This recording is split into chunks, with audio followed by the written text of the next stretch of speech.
Question सारे करेंगे एक एक करके। बहुत ही फास्ट रिवीजन होने वाला है, आप लोग जुड़े रहिएगा। तो चलिए स्टार्ट करते हैं। पठन से आपका क्या अभिप्राय है? तो देखिए, पठन का शाब्दिक अर्थ है पढ़ना। मतलब कि पठन से बस आपको पढ़ना है। इसका अर्थ किसी भी लिखित सामग्री को पढ़ना और उसके अर्थ को समझना। इस प्रक्रिया को हम पठन या वाचन कहते हैं। अब आगे बढ़ते हैं। लेखन किसे कहते हैं? देखिए, लिखने की क्रिया को हम लेखन कहते हैं, लेकिन क्या लिखते हैं उसमें? हम अपने बाहरी व अंदरूनी भावों एवं विचारों को शुद्ध रूप से लिपिबद्ध करते हैं। उस अभिव्यक्ति को, अभिव्यक्ति मतलब क्या होता है? हमारे पास कोई कौशल होता है, उसे लेखन कहा जाता है। तो अपने भावों को व्यक्त करना लिखित रूप में, उसे लेखन कहते हैं। अब लेखन की अशुद्धियाँ क्या क्या हैं? देखिए, अशुद्धियों के अंतर्गत क्या क्या आ सकता है इसका, कि रेफ या रकार संबंधी दोष हो सकता है, शिरोरेखा संबंधी दोष हो सकता है, कि हमें जैसे श है, श री र, तो हम ऐसे करके इस पर रेखा खींच देते हैं, ये भी लेखन संबंधी अशुद्धि होती है। और कौन सी होती है?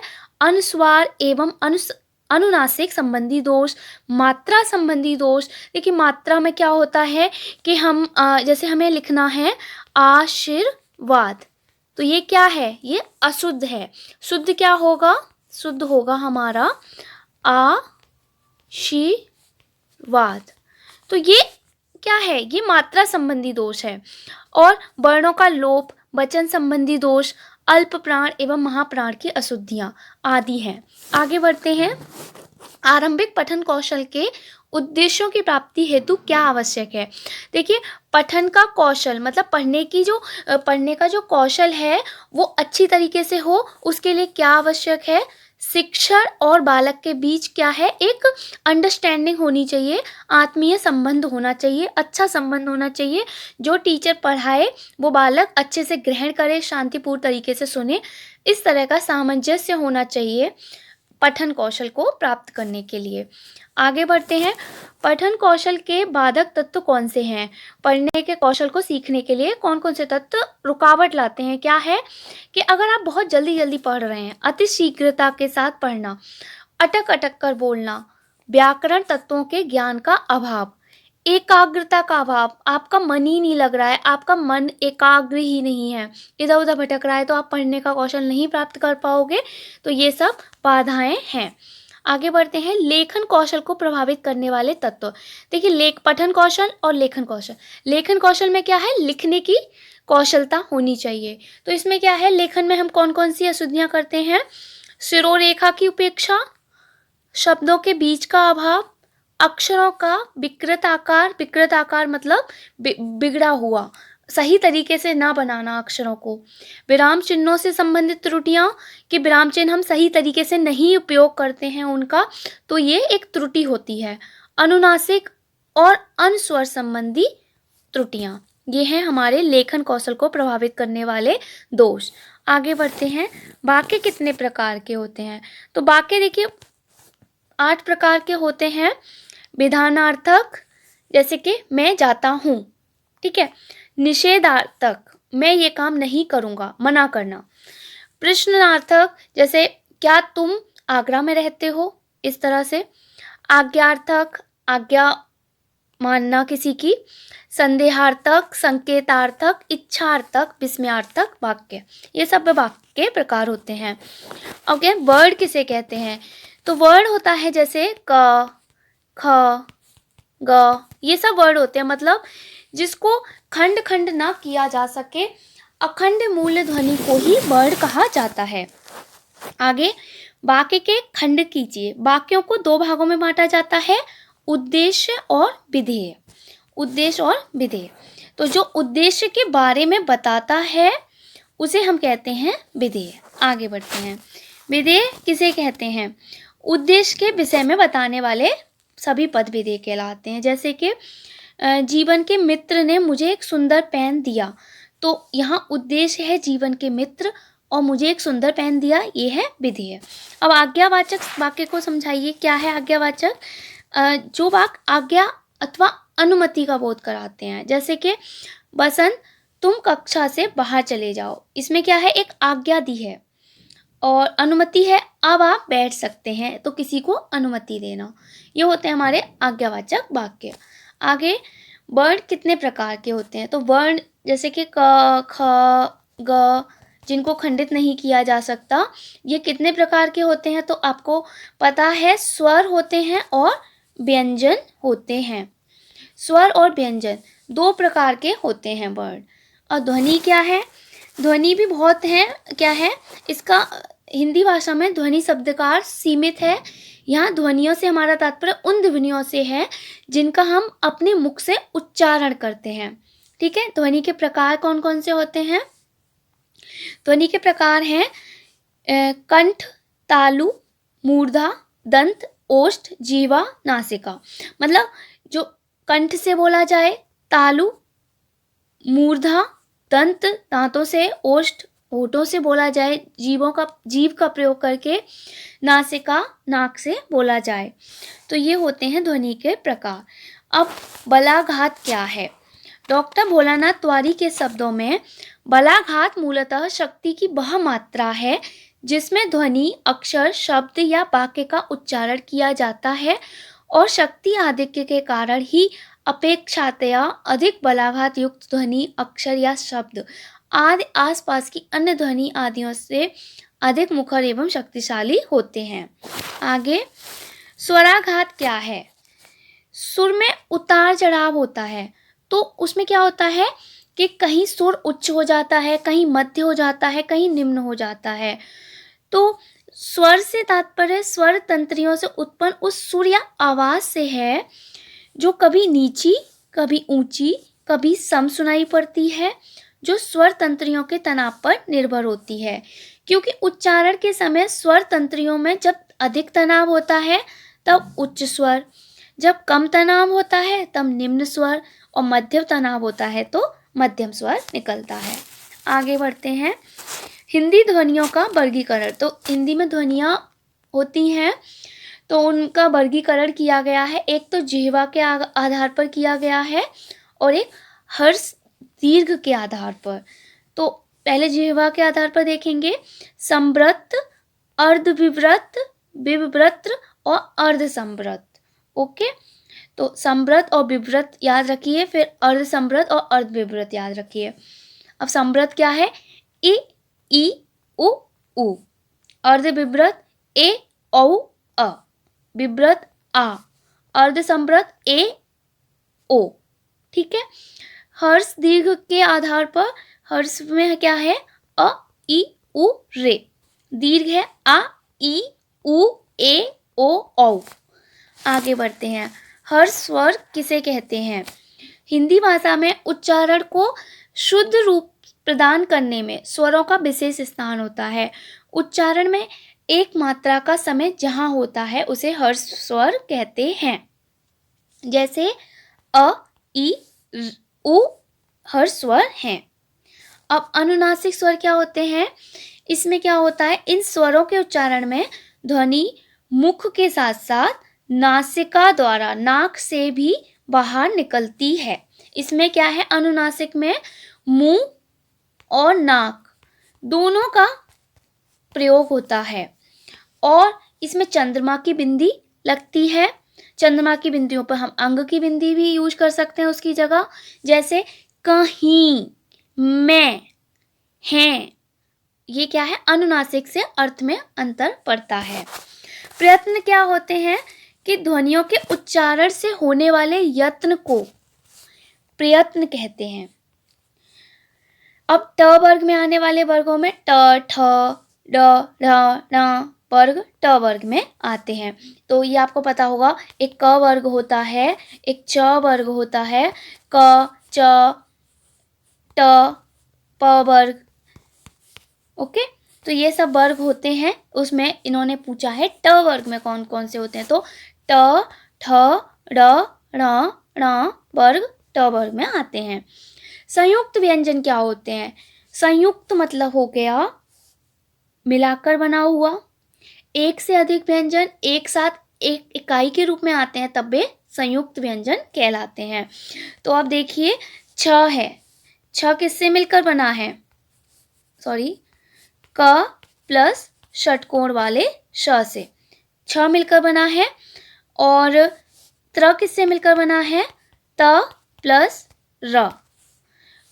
ज्ञ किससे मिलकर बना है? ज्ञ ज्ञानी ज प्लस इया। ठीक है, इस तरह ये संयुक्त व्यंजन होते हैं। आगे बढ़ते हैं। स्वर के भेद बताइए। स्वर क्या होते हैं? स्वर 4 प्रकार के होते हैं। मुखाकृति के आधार पर, ओष्ठकृति के आधार पर, उच्चारण के आधार पर और उच्चारण स्थान के आधार पर। संदेश से आशय स्पष्ट कीजिए। बालकों को उनके ज्ञानार्जन हेतु तथा व्यक्तित्व विकास हेतु माता पिता तथा शिक्षकों द्वारा कई प्रकार के संदेश समय समय पर दिए जाते हैं। ऐसे में इन संदेशों को सुनकर समझना अत्यंत आवश्यक है, क्योंकि वह इन संदेशों का अनुपालन करके ही उचित व्यवहार प्रस्तुत करते हैं। ठीक है, संदेश बहुत ज़रूरी है। आगे बढ़ते हैं। नाटक शिक्षण का क्या है? नाटक शिक्षण क्या है? नाटक साहित्य का एक अभिन्न अंग माना जाता है। अवस्था विशेष का अनुकरण करके आनंद लेना और दर्शक को आनंद प्रदान करना नाटक कहलाता है। आगे बढ़ते हैं। कविता शिक्षण के 2 उद्देश्य बताइए। कविता शिक्षण क्यों कराया जाता है? क्योंकि इसमें क्या होता है, जब हम कविता सुना रहे होते हैं तो वो इमेजिन करते हैं छात्र कि ऐसा हो रहा होगा, चिड़िया उड़ रही होगी, तितली फूलों पर बैठ रही होगी। तो इसमें कल्पना शक्ति व बोध शक्ति का विकास होता है और छात्रों को पाठ सुनने योग्य बनाना, उनमें श्रवण शक्ति का विकास होता है, ध्यान एकाग्र शक्ति का विकास होता है। वो ध्यान से सुनते हैं तो अपने मन को एकाग्र करके सुनते हैं। इसी तरह कविता शिक्षण का महत्व भी है। पूछा है इन्होंने, कविता शिक्षण का महत्व लिखिए। तो इसमें क्या है, एक कविता मानव को रसपूर्ण और आनंद से परिपूर्ण कर देती है। कविता सुनने मज़ा आता है, आनंद मिलता है, रसपूर्ण हो जाता है। कविता मानव हृदय को प्रभावित करती है। हृदय में क्या होता है, अच्छा प्रतीत होता है। बालकों में रागात्मक का विकास करती है, उनमें संगीत की लय आने लगती है। यह सृजनात्मकता का भी विकास करती है। ठीक है, क्रिएटिव बनाती है। आगे बढ़ते हैं। वाक्य की प्रमुख विशेषता क्या होती है? तो वाक्य के अंदर भावों को अभिव्यक्त करने की क्षमता होती है, निहित होती है, कि हम अपने भावों को प्रेजेंट कर पाते हैं एक वाक्य के फॉर्म करके वाक्य में। जैसे कि अगर मुझे खाना खाना है या भूख लग रही है तो मैं कैसे बोलूँगी, मुझे भूख लग रही है। तो ये मेरा एक वाक्य होगा और मैंने अपना एक भाव बताया इससे कि मुझे भूख लग रही है, मुझे खाना चाहिए। तो ठीक है, आगे बढ़ते हैं। तो संयुक्त व्यंजन कितने हैं? संयुक्त व्यंजन 4 होते हैं, श्र त्र ज्ञ श्र।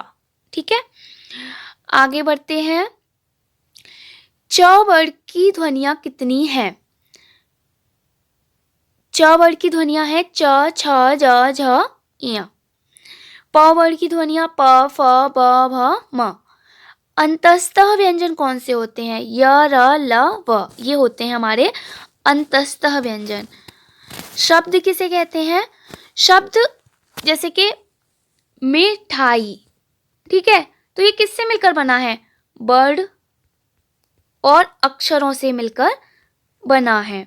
तो स्वर क्या होता है? अक्षरों तथा वर्णों के परस्पर मेल को शब्द कहते हैं। हलंत से क्या अभिप्राय है, स्पष्ट कीजिए। तो हलंत का एक तो ये चिन्ह पता होना चाहिए आपको, हम नीचे लगाते हैं वाक्य के। ठीक है, और यहाँ हलंत से आशय है हिंदी लेखन में जब किसी व्यंजन को स्वर रहित प्रदर्शन करना होता है, उसमें स्वर नहीं है, स्वर रहित मतलब स्वर नहीं है, तो हलंत का प्रयोग किया जाता है। जैसे क को क, ल को ल लिखते हैं, स्वर रहित पता चलता है। मूर्धन्य वर्ण कौन से हैं? तो देखिए मूर्धन्य वर्ण होते हैं र, ट, ठ, ड, ढ, ण, र, श। ये होते हैं हमारे मूर्धन्य वर्ण। संस्कृत भाषा की लिपि कौन सी है? संस्कृत भाषा की लिपि है नागरी लिपि। अब विसर्ग क्या होता है, इसका आशय बताइए। हिंदी लेखन में विसर्ग के प्रयोग से किसी भी शब्द में बल प्रदान किया जाता है। जैसे कि दुख के स्थान पर हम लोग अगर विसर्ग लगा देंगे यहाँ तो दुख,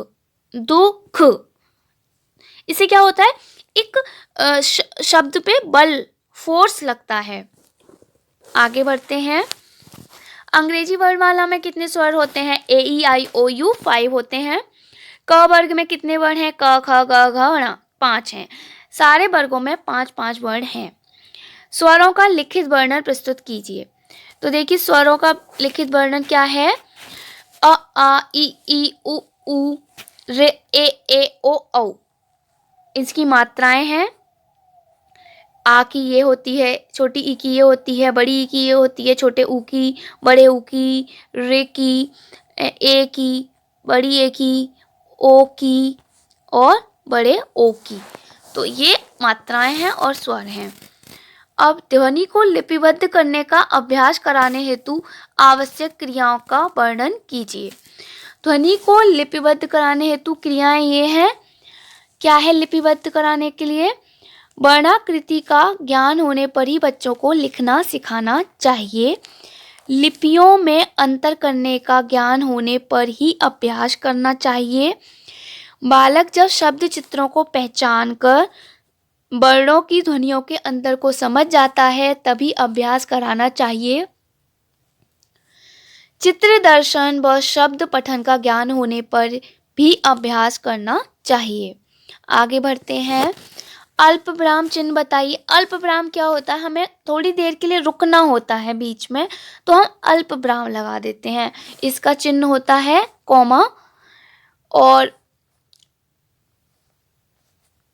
ठीक है, और ये क्या होता है? इसका अर्ध विराम से कम समय में रुकने के लिए किया जाता है। जब अर्ध विराम में क्या होता है, थोड़ी ज़्यादा समय के लिए रुकते हैं तब लगाते हैं, लेकिन अल्प विराम में अर्ध विराम से भी कम समय में रुकने के लिए लगाते हैं। आगे बढ़ते हैं। जो शब्दांश शब्द के अंत में जोड़े जाते हैं तथा नए शब्द बनते हैं उन्हें कहते हैं प्रत्यय, जो शब्द के अंत में जोड़े जाते हैं। आगे देखते हैं।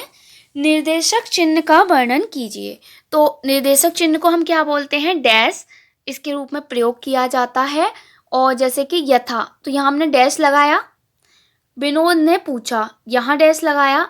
आप कब आई? रविंद्रनाथ ने शांति निकेतन की स्थापना की। इस वाक्य को कर्म वाच्य में परिवर्तित कीजिए। तो देखिए, शांति निकेतन की स्थापना रविंद्रनाथ टैगोर द्वारा की गई। ये हो गया कर्म वाच्य, मतलब एक्टिव से पैसिव बनाया हमने ये। आगे बढ़िए। अर्धविराम को समझाइए। अभी हमने अल्प विराम पढ़ा था, ये है अर्धविराम। तो पूर्ण विराम से कम देर ठहराव के लिए अर्धविराम का प्रयोग किया जाता है। जैसे कि यथा, विवेक, हिमालय, दिल्ली आदि, यहाँ पर अर्धविराम है। अर्धविराम का चिन्ह क्या होता है? ये, ठीक है। समानार्थी शब्द किसे कहते हैं? जो समान अर्थ प्रकट करें। समान अर्थ, समान अर्थी, तो इन्हें हम बोलते हैं समानार्थी। विपरीत अर्थ जो विपरीत शब्द वाले शब्दों को क्या कहते हैं? उन्हें हम बोलते हैं विलोम शब्द या विपरीतार्थी। ठीक है, आगे बढ़ते हैं। आरोप, आरी, आस तथा आशा के विलोम शब्द लिखिए। तो आरोप, प्रत्यारोप विलोम शब्द हो गया। आरी, आर्य विलोम हो गया इसका मित्र। आज, कल, आशा, निराशा। तो यहाँ पर आपको इस पे थोड़ा ध्यान देना है। आर्य, आर्य मतलब मित्र, विलोम इसका हो जाएगा। आगे बढ़े। उद्यान तथा बंदर के समानार्थी शब्द लिखिए। उद्यान मतलब होता है बगीचा, बाग, उपवन। बंदर मतलब होता है बानर, कपि, मरकट।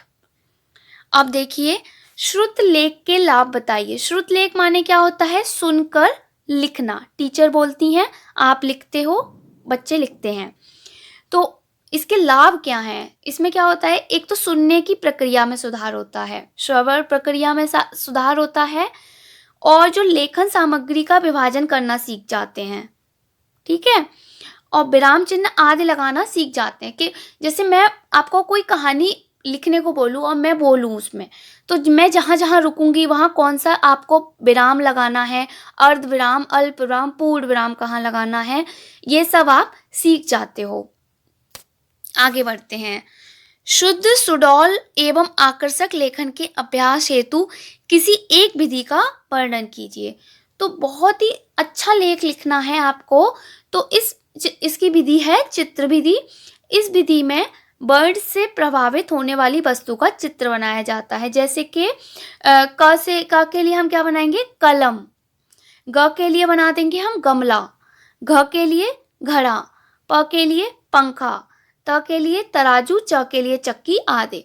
तो इस प्रकार क्या होता है कि खेल खेल में बच्चों का वर्ड रचना सिखाई जा सकती है। जैसे कि हिंदी के प्रत्येक वर्ड के लिए अलग अलग चित्र उपलब्ध हैं। जैसे ही विद्यार्थी वर्ड लिखने में निपुण हो जाएगा तो उसे मात्रा लिखने की शिक्षा देने लगेंगे। ये होता है। आगे बढ़ते हैं। सम संख्याएं लिखिए, मतलब इवन नंबर्स। जो संख्या 2 से पूरी तरह से विभाजित हो जाती है। 2 से अगर हम उस संख्या में भाग दें तो पूरा पूरा चला जाए, कोई भी शेषफल ना बचे, उसे हम कहते हैं सम संख्या। 2, 4, 6, 18 ये सारी सम संख्याएं हैं। विषम संख्याएं होती हैं जो संख्या 2 से पूर्णतः विभाज्य ना हो, उसे हम बोलते हैं विषम संख्या। ठीक है, तो आगे हम नेक्स्ट वीडियो में बात करेंगे इसकी।